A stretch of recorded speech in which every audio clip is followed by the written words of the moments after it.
Hello everyone, मैं Ravinder, guest faculty of GP Badaun. आज आप लोगों को यहाँ पर अप्लाइड मैकेनिक्स के सब्जेक्ट को लेके आया हूँ और यही सब्जेक्ट मैं पढ़ाऊँगा। तो ये अप्लाइड मैकेनिक्स हमारे यहाँ चारों ब्रांच हैं: chemical engineering, rubber and plastic, paint technology, fertiliser technology. चारों ब्रांचों के सेकंड सेमेस्टर में ये सब्जेक्ट है जिसका नाम है अप्लाइड मैकेनिक्स, और इसको इंजीनियरिंग मैकेनिक्स के नाम से भी जानते हैं, इंजीनियरिंग मैकेनिक्स। ठीक है, तो इसकी शुरुआत करते हैं और इंट्रोडक्शन देते हैं आज। और जब तक ऑफलाइन क्लास नहीं स्टार्ट होती है तब तक ऑनलाइन ही चलेगी, और आप लोग इसको नोट्स बनाते रहें। अप्लाइड मैकेनिक्स का सिलेबस मैंने आप लोगों को सभी व्हाट्सएप ग्रुप पे सेंड कर रखा है, और अगर किसी को नहीं मिला है तो वो मुझे व्हाट्सएप पर मैसेज करके पूछ सकता है, या फिर इस वीडियो लेक्चर के कमेंट बॉक्स में अपना व्हाट्सएप नंबर को डाल दें। मैं उसको पर्सनली ये सिलेबस प्रोवाइड करा दूंगा। तो ठीक है, चलिए शुरुआत करते हैं अप्लाइड मैकेनिक्स की, और इसमें देखते हैं कि अप्लाइड मैकेनिक्स को हम इंजीनियरिंग मैकेनिक्स के नाम से भी जानते हैं। तो सबसे पहले बात यह है कि हमको ये पता होना चाहिए कि इंजीनियरिंग में हम जो पढ़ेंगे वो क्या क्या पढ़ेंगे, बेसिक साइंस क्या होती है, इंजीनियरिंग क्या होती है, दोनों में डिफरेंस क्या है, यानी साइंस क्या है और इंजीनियरिंग क्या है। तो यहाँ पर मैं आपको इंजीनियरिंग एंड साइंस को थोड़ा सा डिफाइन करूंगा कि इंजीनियरिंग और साइंस में क्या डिफरेंस है। तो साइंस की अगर हम बात करें, साइंस की, तो साइंस में बेसिकली यही होता है कि हमारे आसपास, ठीक है, वातावरण में जो घटनाएं होती हैं, कोई भी घटनाएं हैं, उन घटनाओं को हम क्या करते हैं, अच्छे से ऑब्जर्व करते हैं।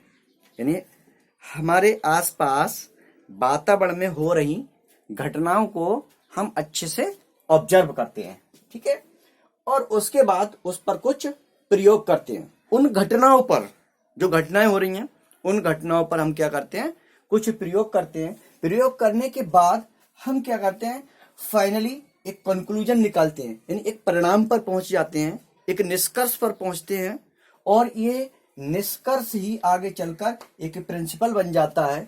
और इन्हीं सभी प्रिंसिपलों की स्टडी करना ही हम साइंस कहते हैं, ठीक है, यानी साइंस कहलाती है। प्रिंसिपल की स्टडी करना ही साइंस कहलाती है। अतः हम कह सकते हैं कि किसी भी प्रिंसिपल की स्टडी साइंस कहलाती है। देखिए बच्चों, आपको मैं फिर से एक बार रिपीट कर दूं, कुल मिला के है कि हमारे आसपास वातावरण में जो घटनाएं होती हैं उनको हम कह सकते हैं यूनिवर्सल ट्रुथ, ठीक है, यानी जो सदा सत्य है, कोई चीज यूनिवर्सल ट्रुथ है, उसको हम अपने आसपास देखते हैं। कोई घटना है, जैसे मैं उदाहरण के लिए ले लेता हूं कि उदाहरण से आप बहुत अच्छे से समझ पाएंगे।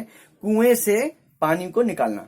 अब आप लोग क्या है, आपके समय में कुआं नहीं चल रहा है, कुआं यानी कुएं के लिए मैं बता दूं, एक बैल है ना, कुआं जो होता है, आप ये कह सकते हैं कि आपने रिवर्स गंगा या नदी या कोई तालाब तो देखा ही होगा, उस तालाब से हम क्या करें, कोई भी एक बाल्टी भर के पानी निकालें। तो हम क्या करते हैं, बाल्टी को जैसे ही पानी में डालते हैं, ठीक है, तो हम क्या करते हैं, बाल्टी को दबाते हैं और उसमें पानी भर लेते हैं, ठीक है। जब तक बाल्टी पानी में रहती है तब तक क्या है, हमको थोड़ी सी हल्की प्रतीत होती है, और जैसे ही पानी से बाहर आती है तो हमें भारी प्रतीत होती है। तो ऐसे क्या कुएं होते थे पहले, और कुएं से पानी निकाला जाता था। तो जब तक कुएं में बाल्टी उसके पानी के अंदर रहती है, पानी भरी हुई बाल्टी पानी के ही अंदर है, पानी से भरी हुई बाल्टी किसके अंदर है, पानी के ही अंदर है, तब तक हमको क्या हल्की प्रतीत होती है। और जब पानी से बाहर निकालते हैं फाइनली, तो क्या होती है, भारी महसूस होती है। तो हम कह सकते हैं, यानी कुएं से पानी निकालना। तो ये कुएं से पानी निकालना, ये एक क्या है कि कुएं के अंदर हमने बाल्टी डाली, पानी के अंदर है तो हल्की प्रतीत हो रही है, और जैसे ही बाहर निकाली तो भारी प्रतीत हो रही है। तो ये क्या है, एक घटना है, और इस घटना को हम क्या स्टडी करेंगे, और फाइनली यही हमने आर्किमिडीज का सिद्धांत का नाम दे दिया, ठीक है। हमने नहीं, हमारे जो भी साइंटिस्ट थे, यानी आर्किमिडीज खुद एक साइंटिस्ट थे, उन्हीं के नाम पर ये सिद्धांत है। आप लोगों ने हाई स्कूल में पढ़ा होगा, जो लोग इंटर में हैं, ठीक है, कक्षा 7-8 हाई स्कूल में जो भी आपने पढ़ा होगा आर्किमिडीज का सिद्धांत। मैं आर्किमिडीज का सिद्धांत डिफाइन नहीं कर रहा हूं। कुल मिला के ये जो घटना है यानी पर्यवेक्ष में, यानी हमारे आसपास जो घटनाएं हो रही होती हैं, उन घटनाओं को हम देखते हैं, उनको क्या करते हैं, ऑब्जर्व करते हैं, अच्छे से क्या करते हैं, ऑब्जर्व करते हैं, और उन पर क्या करते हैं, हम एक प्रयोग करते हैं, डिफरेंट सारे बहुत सारे प्रयोग करते हैं। प्रयोग करने के बाद फाइनली एक परिणाम पर पहुंच जाते हैं, कंक्लूजन पर पहुंचते हैं, और वही कंक्लूजन आगे चलकर प्रिंसिपल बन जाता है। तो इन्हीं सभी प्रिंसिपलों की स्टडी करना ही साइंस कहलाती है। तो हमें समझ में आ गया कि साइंस क्या है। अब हम देखेंगे इंजीनियरिंग। तो इंजीनियरिंग में हम क्या करते हैं, साइंस और मैथमेटिक्स के कॉन्सेप्ट को यूज करके इंजीनियरिंग का प्रयोग करते हैं। तो अभी मैं आपको तो ये हम देखेंगे कि इंजीनियरिंग में हम क्या करते हैं। तो देखिए, ठीक है, सिंपल सी बात है। इंजीनियरिंग का मतलब होता है साइंस प्लस मैथमेटिक्स, ठीक है। यानी जो साइंस है, बेसिक साइंस, जिसकी हमने स्टडी करी थी, यानी साइंस में क्या करते हैं, किसी भी प्रिंसिपल की स्टडी करते हैं। यानी प्रिंसिपल के साथ, किसी भी प्रिंसिपल के साथ अगर मैथमेटिक्स के कॉन्सेप्ट को हम यूज करें तो वो हमारे पास क्या कहलाती है, इंजीनियरिंग। तो यहाँ पर हम कह सकते हैं साइंस के प्रिंसिपल और मैथमेटिक्स को प्रयोग करते हुए हम ऐसे प्रोडक्ट डिजाइन करें जो मानव जीवन के लिए लाभदायक हो तथा मानव जीवन को आसान बना दें।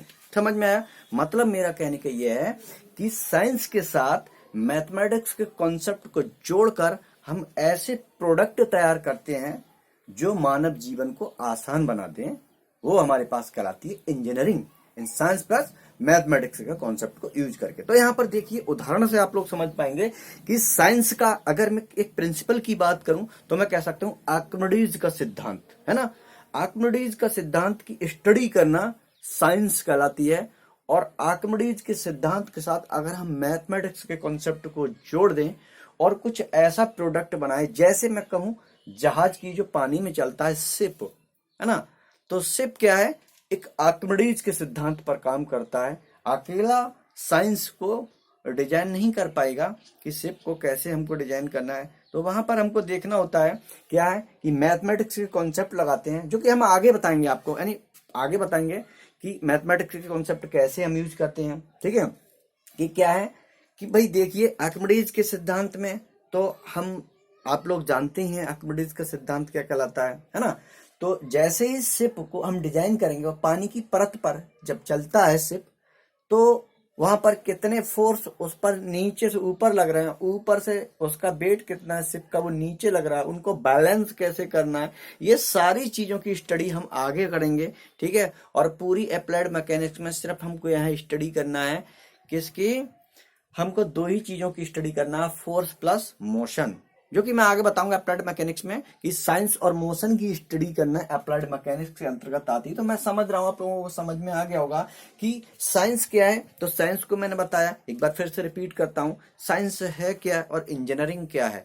साइंस ये है कि हमारे आसपास हो रही घटनाओं को हम ऑब्जर्व करते हैं, देखते हैं, अच्छे से ऑब्जर्व करते हैं कि कौन सी घटना कैसे हो रही है, फिर उस पर हम कुछ प्रयोग करते हैं, प्रयोग करने के बाद फाइनल एक रिजल्ट पर पहुंचते हैं, कंक्लूजन पर पहुंचते हैं, और यही कंक्लूजन परिणाम आगे चल करके एक सिद्धांत बन जाता है। और इसी सिद्धांत की स्टडी को हम क्या कहते हैं, साइंस, जिसे मैंने बताया आर्किमिडीज का सिद्धांत। और भी बहुत सारे कोई भी सिद्धांत हम कह सकते हैं। अब यहाँ पर इंजीनियरिंग को अगर मैं जोड़ रहा हूं तो मैं कह सकता हूं साइंस का प्रिंसिपल और कुछ मैथमेटिक्स के कॉन्सेप्ट यूज करके हम ऐसे प्रोडक्ट डिजाइन करते हैं जो ह्यूमन लाइफ के लिए आसान बना दें, ठीक है।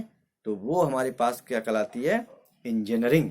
जैसे मैंने बताया, आर्किमिडीज के सिद्धांत को यूज करके कुछ मैथमेटिक्स के कॉन्सेप्ट लगा करके हम एक शिप को अगर डिजाइन करें जो कि मानव जीवन के लिए बहुत सारा बेनिफिशियरी होगा सिद्ध, है ना। और बहुत सारी चीजें हम देख सकते हैं, ठीक है, जिसको हम आगे स्टडी करेंगे। तो यहाँ पर ये बेसिक सा लेक्चर मैंने आपको बताया था कि यहाँ पर ये क्या है। तो अभी मैं आपको बताऊंगा, ठीक है, मैकेनिक्स के बारे में कि मैकेनिक्स क्या है, ठीक है, ये अप्लाइड मैकेनिक्स क्या है। तो स्टडी मैकेनिक्स में हम करते हैं फोर्स प्लस मोशन की, है ना, study about force and motion. ये इंजीनियरिंग मैकेनिक्स भी हम कह सकते हैं। फोर्स और मोशन के अध्ययन करते हुए हम ऐसे प्रोडक्ट बनाएं जो ह्यूमन लाइफ के लिए बेनिफिशियरी हो, वो हमारे पास क्या कहलाती है, इंजीनियरिंग मैकेनिक्स या मैकेनिक्स। तो मैं समझ रहा हूँ आपको क्लियर हुआ होगा। अगर कुछ भी क्लियर नहीं हुआ है तो मुझे कमेंट बॉक्स में बताएं। और मैं इसके साथ साथ यूट्यूब के साथ साथ स्काइप पर भी क्लास लूंगा, क्योंकि मुझे कुछ स्टूडेंट्स नहीं जानते होंगे, क्योंकि फर्स्ट ईयर में मैंने नहीं पढ़ाया था। ठीक है, मैं थर्ड सेमिस्टर में पिछले समय इलेक्ट्रिकल पढ़ाया था, तो यहाँ पर आपको सेकंड सेमेस्टर में है। मुझे शायद कुछ लोग नहीं जानते होंगे, तो मैं स्काइप पे आपको क्लास लूंगा। ठीक है, थैंक यू।